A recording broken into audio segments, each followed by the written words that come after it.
Other interesting business news, you have Ford, the union. They're voting yes for a strike. Now, this specific union is the one in Louisville. They voted 99% for the strike. This is union local number 862. This is according to the union president, Todd Dunn. Now, granted, this doesn't mean 100% there's going to be a strike, but rather it shows that the union is overwhelmingly in favor of a strike.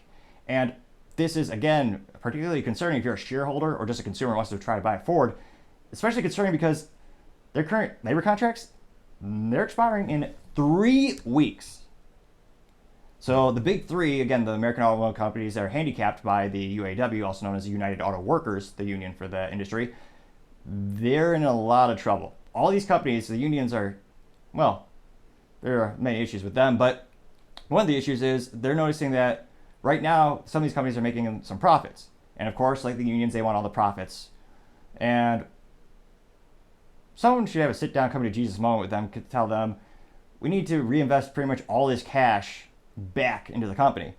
Because GM especially, most of my background in terms of my having being an automotive enthusiast and following from a business perspective comes from GM, just because they used to make the best cars in history when it comes to, you know, the American Muscle, the Camaro, and the Chevrolet Corvette, which used to be 3 pedals, also known as manual transmission, the best thing invented since sliced bread. Although perhaps invented before sliced bread, so maybe we should reverse that saying. Although subsequently they've turned it into a soulless machine. It's going to be it's going to be an electric vehicle for a Corvette, and it's also going to, now it's only automatic. They're thereby completely giving a middle finger to 20% of the market that used to purchase Corvettes with a stick shift, but I partially digress. It's also disgustingly unaffordable thanks to GM. It used to be an affordable sports car, but I digress. In terms of GM, Mary Barra, the CEO, she's very adamant. She wants to be 100% EV for Cadillac by 2030, 100% for the whole company EV by 2035, which sounds like a lot of time, but in business in business talk, that'll be just a couple fiscal quarters before you know it. Because it takes a lot of, not just engineering, research, and development, but it takes a lot of R&D, a lot of physical changes, setting up new factories to retool your whole company, basically. This is much, much more difficult than coming out with a Chevy Cruze, which used to be a car they make. To come out with a new subcompact, that's moderately simple. They've done that for over 100 years. You just have, new body panels, newer engine, but it's all about the same. Going EV, that's a whole new drivetrain. It's also a whole new set of jobs. Some will be lost, some will be gained. That's another contention that UAW has. So the UAW, again, the Chrysler division, or the Chrysler Group, which is now known as Stellantis, owned by overseas, but that particular union is actually pushing for the pension to be reinstated, which they did give up, I believe, during the 2008 bankruptcy between General Motors and Chrysler. And this is not good news, because right now, it'd be interesting to see, again, I'm glad, I don't know what it's going to do. Ford stock is a participant. It's usually pretty durable in terms of moderately reliable. They pay dividends. Now, thank God the Ford family is still in charge. So another interesting thing when you look at the Series A for Series B and different types of stocks, it's publicly traded. The family doesn't own a majority of the publicly traded stock, but they own most of the private. So that's how they still have influence to this day. But during this during this very unprecedented time of uncertainty, you're having relations with the union where they could quite literally cripple the business overnight, bring it to a standstill, literally.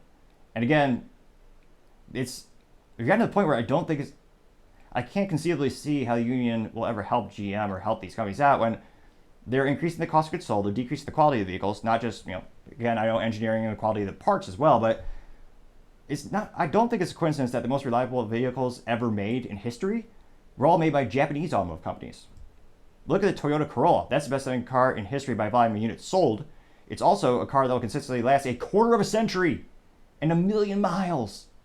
Now, that's also thanks to the good reliability of the internal combustion engine. Another reason I'm worried or I'm concerned about people who can't afford EVs and people can't afford disposable cars being forced to buy EVs. A topic in and of itself for another time.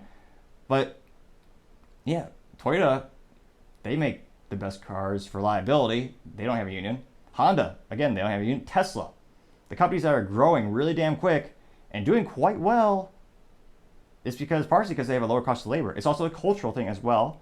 You have the whole Kaizen with Toyota as well. They want to constantly be improving things. But let me know in the comments, do you think there'll be a strike? And if so, how much is that going to crater Ford stock and their outlook? That's going to be one of the biggest concerns. We'll see how Jim Farley, the current CEO of General Motors, handles the situation. Thank you, everyone, for taking the time to tune in. And again, we're trying to get to 3,000 subscribers by the end of August. If you can click that button, I'd greatly appreciate it. Also, taking the time to like and comment the video is also appreciated because it helps with the video algorithm. Also, the feedback helps me make the show better and better. Thanks again for tuning in. Don't forget to tell your family, tell your friends, tell your coworkers, heck, tell your enemies, tell anyone and everyone. Just stay safe and fight the good fight.